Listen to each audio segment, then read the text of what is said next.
L'anime que je partage avec vous aujourd'hui est Gleipnir. Ce qui arrive au protagoniste est tout simplement trop bizarre. Ce jour-là, il se transforme en mascotte géante, et une fille en maillot de bain entre lentement dans son corps par le dos. Son corps ressent un choc électrique avec une trace de sensation merveilleuse. Pourquoi le garçon devient-il une mascotte et fusionne-t-il avec la fille en maillot de bain? Tout part d'un événement pas si lointain. Le garçon s'appelle Chichi, un lycéen avec d'excellents résultats scolaires. Un jour, il a remarqué un étrange changement dans son corps, il récupère de la myopie et acquiert un sens aigu de l'odorat.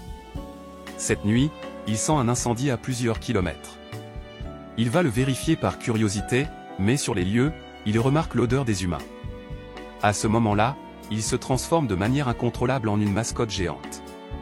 Voyant une fille allongée dans le feu, Chichi décide de la sauver par gentillesse. Il brise le mur avec une grande puissance et emmène la fille dans un endroit sûr.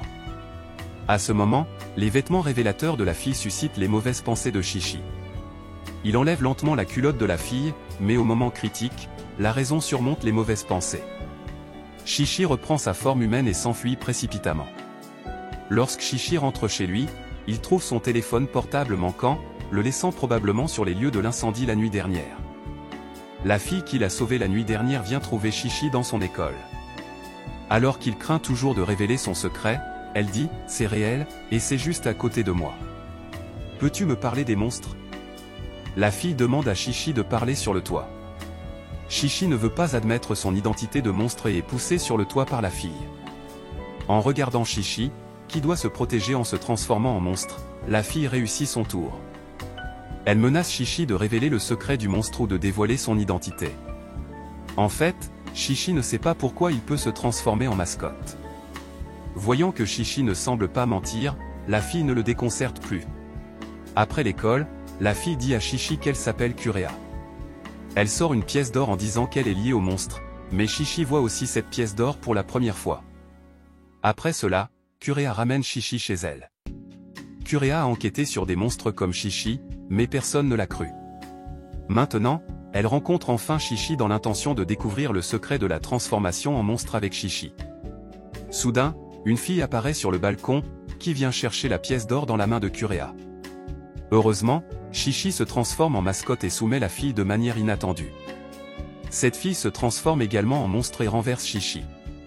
Jetant un coup d'œil sur l'expérience de la fille, après avoir trouvé une pièce d'or au bord de la rivière, elle l'a donnée à un homme mystérieux en échange du pouvoir de se transformer en monstre. À côté d'un distributeur automatique à l'école, il semble que si elle collecte plus de pièces d'or, elle peut gagner plus de pouvoir. Aujourd'hui, après l'école, elle a vu Kurea sortir la pièce d'or, pour laquelle elle l'a suivi ici.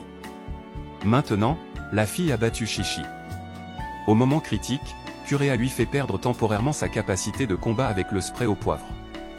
Cependant, Chichi n'ose pas la frapper par lâcheté, s'échappant juste de la maison avec Kurea.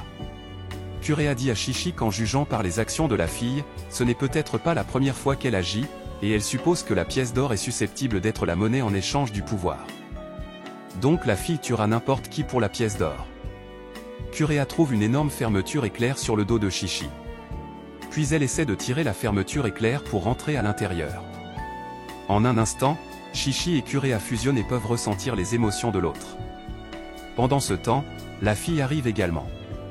Kurea découvre qu'elle peut également manipuler le corps de la mascotte. Après une courte période d'adaptation, Kurea montre sa grande puissance. Comparée à Chichi, Kurea est plus décisive. Finalement, Kurea tue la fille. Son impitoyable horrifie Chichi. Lorsque Chichi retourne à l'école, il reste instinctivement loin de Kurea, mais Kurea emmène Chichi dans un entrepôt isolé. Chichi ne peut finalement pas retenir ses émotions. Il se demande pourquoi il peut se transformer en monstre et craint de mourir à tout moment après avoir rencontré une fille qui est aussi un monstre. Kurea dit à Chichi qu'il souffrira davantage dans son avenir, mais elle peut promettre que si Chichi meurt un jour, elle mourra également avec lui. Chichi la sauve et dit « Si je ne veux pas vivre maintenant ?» À ce moment-là, Kurea se rend en hauteur et saute, prouvant son vœu par ses actions.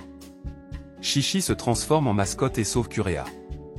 Dans sa période la plus difficile, il y a une fille prête à vivre et à mourir avec lui, ce qui amène Chichi à avoir une attitude différente envers Kurea. Kurea avoue tout à Chichi, disant qu'elle cherchait en fait sa sœur Erna, qui est aussi un monstre tout comme Chichi, mais qu'elle a disparu après avoir tué ses parents. Kureha ramène Chichi à la maison et entre à nouveau dans le corps de Chichi. Ils découvrent qu'ils peuvent contrôler ce corps ensemble et ressentir les émotions de l'autre. Ensuite, Kureha en dit plus sur l'histoire. Il y a 6 mois, Kureha est rentrée chez elle pour voir ses parents assassinés. Sur les lieux, elle a trouvé une horrible ombre noire ressemblant à sa sœur, et elle a remis une pièce d'or à Kureha. Elle déteste que sa sœur tue ses parents, et maintenant ce qu'elle veut faire, c'est retrouver sa sœur. Kureha sait que Chichi a un sens de l'odorat incroyable, alors elle sort les vêtements que sa sœur portait auparavant et demande à Chichi de les sentir, essayant de retrouver sa sœur par ce moyen. En échange, Kureha doit aider Chichi à trouver la raison pour laquelle il se transforme en monstre. Chichi est terrifié après avoir senti les vêtements, car il apprend que sa sœur semble avoir tué d'innombrables humains, ce qui rend Kureha plus convaincu que sa sœur est la meurtrière, et elle insiste pour se venger de sa sœur. Ensuite, ils commencent leur voyage pour trouver la sœur de Kureha. Ils achètent les fournitures nécessaires et se promènent dans la ville. De manière inattendue, Chichi sent vraiment le même parfum qu'Erna. Kureha contrôle le corps pour se cacher dans l'ombre, attendant l'occasion de tirer sur sa sœur. Chichi, dans les pensées de Kureha, ressent qu'elle a toujours de l'affection pour sa sœur. Il l'arrête parce qu'il ne veut pas que Kureha ait des regrets. Erna sent le danger et se transforme instantanément en une ombre noire terrifiante, enveloppant Chichi. Mais en voyant le visage de Chichi, Erna a les larmes aux yeux et a l'air un peu timide. Elle devine que Chichi vient la tuer et lui demande de parler dans un autre endroit. Ces paroles consternent encore plus Chichi. Elle s'excuse en disant « J'aimerais être tuée par vous parce que c'est elle qui a fait de Chichi un monstre ». Cela choque Kureha. Elle ne peut plus se retenir et émet un son.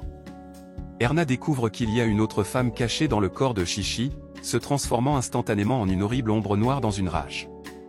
Elle crie que la position lui appartient, puis arrache directement la tête de Chichi. Kureha tire sur Erna par colère, mais ne cause aucun dommage. Au lieu de cela, elle est maîtrisée par Erna. Lorsque Kureha demande à Erna pourquoi elle a tué ses parents, Erna répond que leurs parents ne sont pas de bonnes personnes.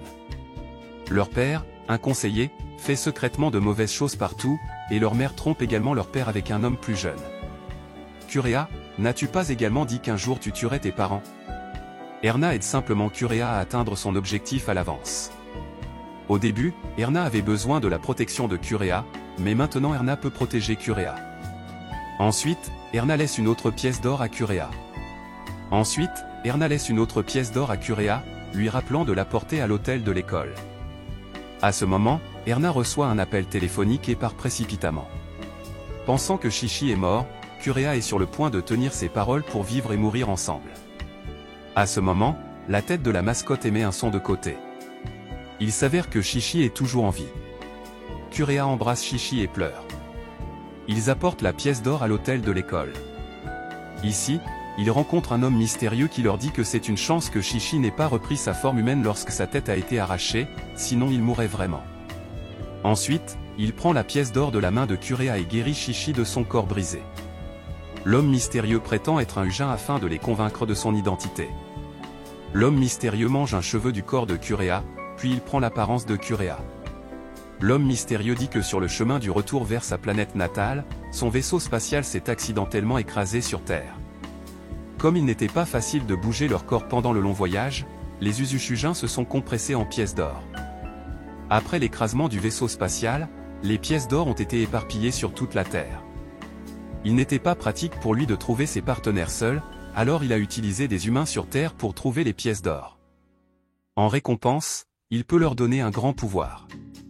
Celui qui peut collecter 100 pièces d'or gagnera un pouvoir incroyable. Selon ses propos, Chichi aurait également dû échanger des pièces d'or contre la capacité de se transformer en monstre, mais Chichi n'en a aucun souvenir. Après avoir dit cela, Lujan ne veut pas révéler plus d'informations sur le chemin du retour. Chichi sait que Kureha a encore une pièce d'or. Il craint que Kureha ne l'utilise également pour se transformer en monstre, mais les mots de Kureha réchauffent le cœur de Chichi. Elle promet de ne pas utiliser la pièce d'or parce qu'elle a maintenant Chichi.